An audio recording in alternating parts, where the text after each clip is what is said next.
কিভাবে কোথায় গিয়েছে। হ্যাঁ আমি দেখেছি, আমি অনেককেই দেখেছি, এরা আমার সামনে ছিল আর কি। আমি আরো অনেককেই বলতে হবে দায়িত্ব পালন করেন। আমি দেখেছি যে জাতীয় পত্রিকার টেলিভিশন 1 বছর পরে এসে হলেও যে কোনো সাংবাদিককে আলাদা করা যাবে না, সব দিকে একটা কলা ছিল। ওই ম্যাচে 15 থেকে 23 জুলাই বিভিন্ন স্মৃতিচারণমূলক অনুষ্ঠান, তথ্যচিত্র প্রদর্শনী, ভিআর প্রদর্শনী এবং বিভিন্ন সমাবেশ। 24 থেকে 27 জুলাই শিশু শহীদদের স্মরণে চিত্রাঙ্কন এবং নাটক অনুষ্ঠান। 28 থেকে 31 জুলাই স্বাস্থ্য সেবা এবং প্যানেল ডিসকাশন ছিল স্বাস্থ্যকর্মীদের উদ্দেশ্যে। 1 থেকে 5 আগস্ট চূড়ান্ত অনুষ্ঠানাবলী, যেটা আমরা আগামী দিন শেষ করব আশা করছি।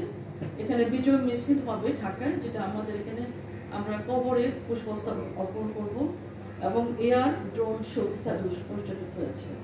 তাছাড়াও আজকে আমরা যে সাংবাদিকদের নিয়ে এখানে আলোচনা চলছে, এই হিসেবে জাতীয়ভাবে রয়েছে যে গ্লোবাল সলিডারিটি উদ্যোগের আওতায় বিদেশি সোশ্যাল মিডিয়া ছিল। বিদেশি সোশ্যাল মিডিয়াতে যারা ইনফ্লুয়েন্সিয়াল সাংবাদিক বৃন্দ ছিল, আপনারা অনেকেই বলেছেন যে ডক্টর পিনাকি ভট্টাচার্য ছিল, আর অনেক সাংবাদিক, আমি নিজেও এক সময় মিডিয়াগুলোতে খুব মানে প্রতিদিনে দেখতাম কি নিউজ আসছে, বিদেশে বসে অনেক সাংবাদিকের অনেক ভূমিকা ছিল। তো ইনফ্লুয়েন্সিয়াল মিডিয়া ব্যক্তিত্বগণের সম্বর্ধনা অনলাইনে বা অফলাইনে তাদের সাথে আলোচনা অনুষ্ঠান সরকার আয়োজন করেছে। তো আমরা এগুলো একটু আপনাদের সামনে উপস্থাপন করলাম। তার একটা অংশ হিসেবে যদিও জেলা পর্যায়ে সাংবাদিক কি বলবো যে লাইভ বেয়ার টাইপের একটা ভূমিকা ছিল।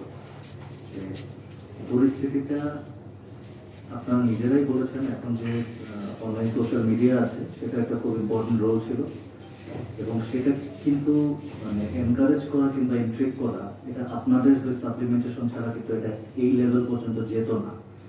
আমি খুব রেসপেক্টফুলি হচ্ছে যে আপনাদের সেই কন্ট্রিবিউশনটাকে অ্যাকনোলেজ করতেছি আমি ট্রু সেন্স। এটা শুধু বলার জন্য বলছি না, কারণ আপনাদের এই ডেমনস্ট্রেশন কিংবা আপনাদের যে ছোট ছোট এফোর্ট কন্ট্রিবিউশন যেটাই বলেন না কেন, পুরো চিত্রটা ওই সময়ের যে পরিস্থিতি ছিল সেটা তুলে ধরার জন্য আপনারা নিজেরাও স্বীকার করেছেন যে আপনারা চেষ্টা করেছেন, কিন্তু সবসময় সেটা পসিবল হয়নি, কারণ অনেকগুলো ব্যারিয়ার ছিল, চ্যালেঞ্জ ছিল সেই সময়ের প্রেক্ষিতে। তারপরেও সেই চ্যালেঞ্জ ফাইট করে আপনারা যতটুকু করেছেন সেটার জন্য অবশ্যই আপনারা ধন্যবাদ এবং কৃতজ্ঞতা পাওয়ার দাবিদার। আপনাদের কাছে শুধুমাত্র সেই মানে আমার এই অ্যাকনোলেজমেন্টটুকু আপনাদের কাছে পৌঁছে দিয়ে আমার কথা শেষ করছি। আপনারা জাস্ট যেটা করছেন সেটা করা কন্টিনিউ রাখবেন, কারণ এখনো তো ইমপ্রুভমেন্টের অনেক কিছু বাকি আছে। আপনাদের এই কন্ট্রিবিউশনের মাধ্যমে ইমপ্রুভমেন্টের জায়গাটুকু সবসময় চলমান থাকুক, আমরা এটাই চাই। ভালো থাকবেন, আমার জন্য দোয়া করবেন, আপনারা সবসময় ভালো থাকবেন সেই দোয়া করি। দায়িত্ব পালন করি। আমি সাংবাদিক ভাইদের দেখেছি যে ওনাদের আসলে যে মানে অল্প থাকুক হেলমেট থাকুক, সেটা আসলে মানে কোনো লেভেলের ক্যাটাগরিতেও চালানো যায় না, যেটা আসলে মানসম্মত না। এর মধ্যে এগুলো নিয়ে তারা শত প্রতিবন্ধকতা, তাদের যে যাদের চাকরি করেন তাদের সব রক্তচক্ষু উপেক্ষা করে ওনারা দায়িত্ব পালন করেন, প্রকৃত সত্য তুলে ধরেন। আমরা দেখেছি যে এই গণ অভ্যুত্থানে ওনারা তাদের যে সুপ্রিম স্যাক্রিফাইস, অনেক সাংবাদিক জীবন দিয়েছেন। আমি সিলেটে দেখেছি যে নয়াদিগন্তের একজন সাংবাদিক ছিলেন, উনি ওনার জীবনটা পর্যন্ত দিয়েছেন উনি পেশাগত দায়িত্ব পালন করতে গিয়ে। তো আমরা আশা করবো যে একটা দেশের সুশীল সমাজ সাংবাদিকরা তারা যদি আসলে বিবেকের তাড়নাটা তাদের মধ্যে না থাকে, এই দেশের এর চেয়ে বড় দুর্ভাগ্য আর কিছু থাকে না। তো আপনারা এই সুশীল সমাজ সাংবাদিক যারা আছেন, আমি আশা করবো যে ভবিষ্যতেও আমার কোনো প্রতিষ্ঠানে যখন একটা ব্যর্থই ঘটে তখন কিন্তু আপনারা 10 জনের সামনে প্রশ্ন করেন, এর ব্যাপারে আপনি বক্তব্য দেন, কিন্তু আমাদের তো যাওয়ার কোথাও জায়গা নাই। আপনাদেরকে কিন্তু বলতে পারছেন যে ভাই আপনি বলেন। অনেকেই আছে ধরেন সাংবাদিকতার তার যে নলেজ অথবা আপনার আগেও কোনো প্রেস ক্লাবের অনুমতি দিদি না, কিন্তু আমরা আসলে অফিসে কিছু বলতে পারছি না।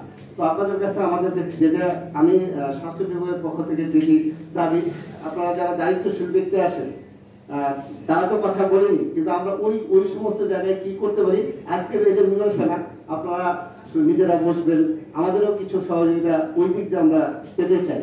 তো আসলে আজকের আলোচনায় জুলাই যারা শহীদ হয়েছেন তাদেরকে শ্রদ্ধা ভরে স্মরণ করছি, যারা আহত হয়েছেন তাদেরকে শ্রদ্ধা ভরে স্মরণ করি, এবং এই আহত নিহতদের নিয়ে আমরা জেলা প্রশাসনের সাথে স্বাস্থ্য বিভাগ অনেক দিন ধরে কাজ করছি। এখনো দু একটা যাচাই বাছাইয়ের দিক দিয়ে আপত্তি হয়েছে, সেটি আমরা রোধকরণ করেছি। এবং এখানে এই কাজটি করতে গিয়ে সাংবাদিক ভাইয়েরা আমাদেরকে চরমভাবে মানে অনেক সহযোগিতা করেছেন, না হলে এটির মধ্যে আমাদের ভুল ত্রুটি থাকবে। তো এটি আপনাদের আমি আমার ব্যক্তিগত পক্ষ থেকে